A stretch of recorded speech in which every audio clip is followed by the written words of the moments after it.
Viewers, ये जो मेरा आज व्लॉग है ये ऐसे एक शख्स पे है जिसका पाकिस्तान की सियासत में 47 के बाद और ख़ासकर जो उस वक्त का सूबा सरहद था नॉर्थ वेस्ट फ्रंटियर प्रोविंस जिसको आज पख्तूनख्वा कहते हैं, एक बड़ा रोल रहा है।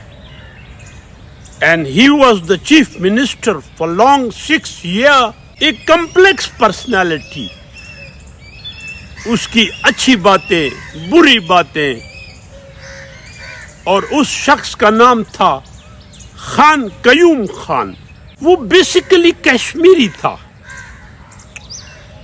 पैदाइश उसकी चित्राल में हुई क्योंकि उसका बाप नैब तहसीलदार, फिर तहसीलदार, फिर सीनियर रेवेन्यू ऑफिसर, मतलब है उसकी सारी जिंदगी सूबा सरहद में गुजरी और उसको बड़ी अच्छी पश्तो आती थी।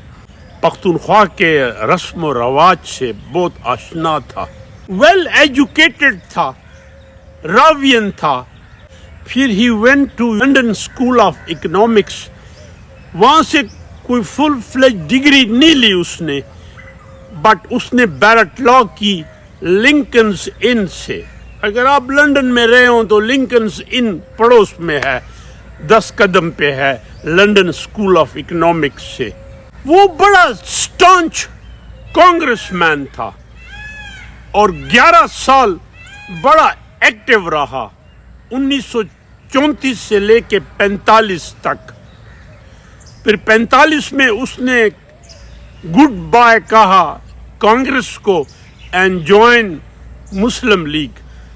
उसकी एक किताब है जिसका मैं जिक्र करता हूँ, Gold and Guns on Pathan Frontier, जो 1944 में छपी थी एंड में बॉम्बे में, और उसको छापने वाला था हिंद पब्लिकेशन।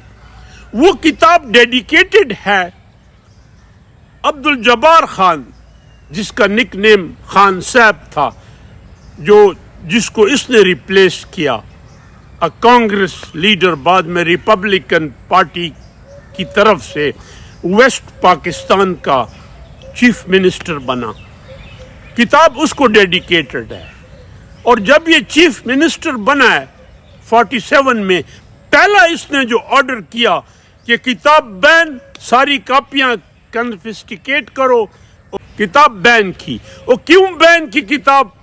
उसमें इसने कैद आज़म को बुरा कहा है और खान गफ्फार खान और खान साहब की बड़ी तारीफ की है।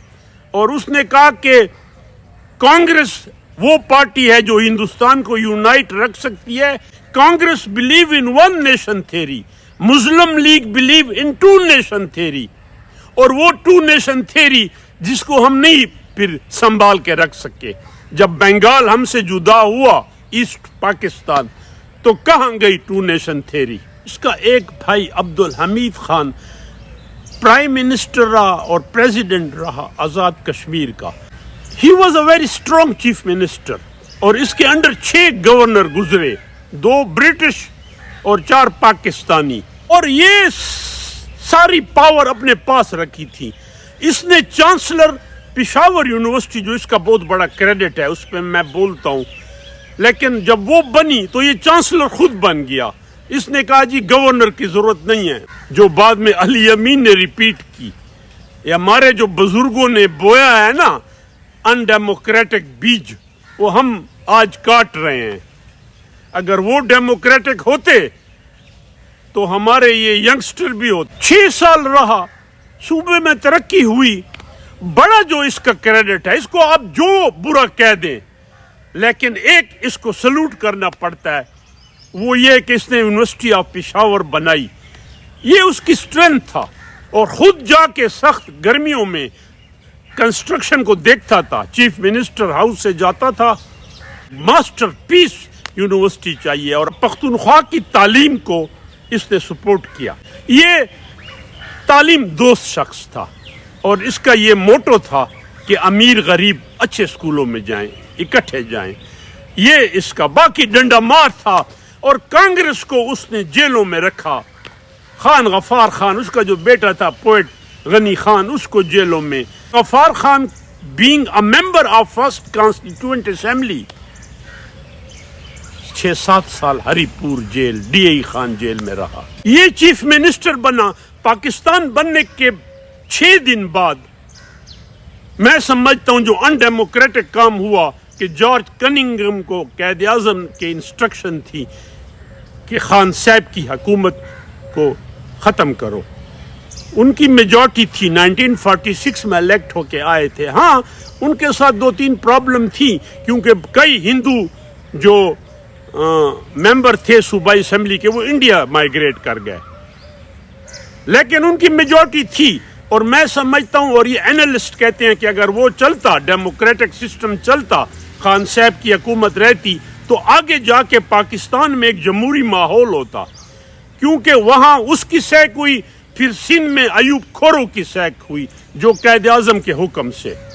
تو یہ ایک بدمزگی ہوئی جو آگے جا کے پھر غیر جمہوری قوتیں اس ملک میں بڑی مضبوط ہوئیں، جو آج ہم کاٹ رہے ہیں. یہ بیج اس وقت بوئے گئے. خان قیوم خان کو چیف منسٹر بنایا گیا، and he was a strong chief minister. Pakhtunkhwa کی تاریخ میں اتنا اسٹرانگ چیف منسٹر نہیں گزرا. لیکن خان صاحب کی حکومت کو سیک اس لیے بھی کیا کہ انہوں نے ریفرینڈم کا بائیکاٹ کیا تھا. کانگریس کہتی تھی کہ یہ چوائس تو ہو، آپ انڈیا جوائن کرنا چاہتے ہیں یا پاکستان، لیکن ایک چوائس یہ بھی ہو کہ اگر آپ انڈیپینڈنٹ رہنا چاہتے ہیں. خان غفار خان کہتا تھا کہ ہم انڈیپینڈنٹ، ایک تو افغانستان کے ساتھ لنک ہوگا ہمارا، بلوچستان کے ساتھ، پنجاب کے ساتھ، اور ہم ایک آزاد اور جمہوری اور اسلامی ایک قوت بنیں گے، اور یہ جو پٹھان ہیں پشتون یہ یونائٹ ہوں گے، لیکن نان پشتون بھی ہمارے بھائی، حقوق ان کو پورے ملیں گے.